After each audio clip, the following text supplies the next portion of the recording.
Electoral bond आखिर है क्या?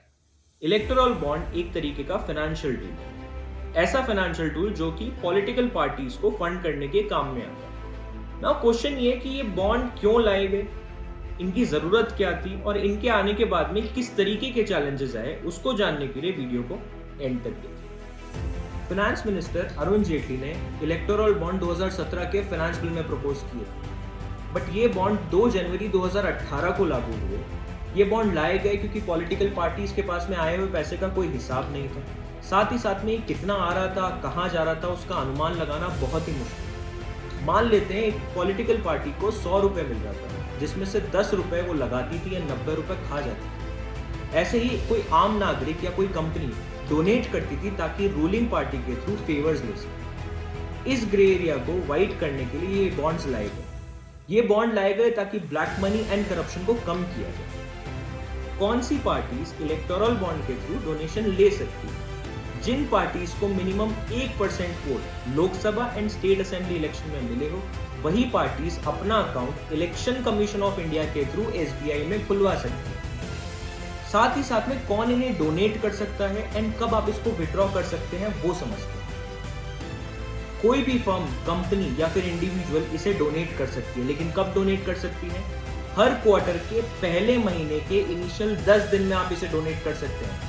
एक साल में टोटल 4 क्वार्टर होते हैं। फॉर एग्जाम्पल, पहला क्वार्टर स्टार्ट होता है जनवरी, फरवरी एंड मार्च। तो आप जनवरी 1 तारीख से लेकर 10 तारीख तक आप इसे डोनेट कर सकते हैं। अब एक पार्टी उसे कब विड्रॉ करवा सकती है वो समझते हैं। जब आपने उसको डोनेट किया, उसके 15 दिन के विंडो के अंदर अगर पार्टी इसे विड्रॉ करा लेती है तब वो पैसा विड्रॉ हो सकता है, नहीं तो ये नॉन रिफंडेबल। इलेक्शन ईयर में यही 15 दिन की विंडो 30 दिन की हो जाएगी। इलेक्टोरल बॉन्ड में आखिर क्या चैलेंजेस है जो ये सुप्रीम कोर्ट तक है? इसको हमने टोटल 4 पॉइंट्स में कैटेगराइज किया है।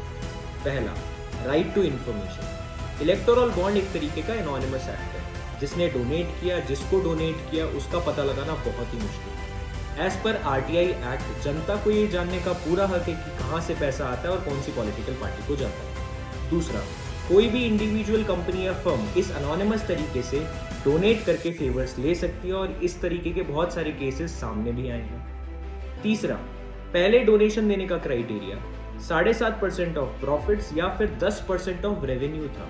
सरकार ने उसको हटा दिया। उसके बाद में आज कोई भी बिजनेस जो कि लॉस मेकिंग है या फिर कोई भी शेल कंपनी जिसका कोई धंधा ही नहीं है, वो भी इसके थ्रू डोनेट कर सकती है। चौथा, डोनेशन देने का एक ट्रांजैक्शनल व्हाइट मनी तरीका तो निकाला, लेकिन विड्रॉल के बाद में ये पैसा कहाँ यूज हो रहा है ये किसी को नहीं पता। इलेक्टोरल बॉन्ड लाए गए ताकि करप्शन एंड ब्लैक मनी कम हो, लेकिन क्या ये कम हुए, ये मैं आपसे पूछता हूँ। अगर आप और ऐसे इन्फॉर्मेटिव वीडियोस देखना चाहते हैं तो प्लीज़ वीडियो को लाइक करें, अपना ओपिनियन कमेंट बॉक्स में रखें एंड साथ ही साथ में सब्सक्राइब करें। जय हिंद।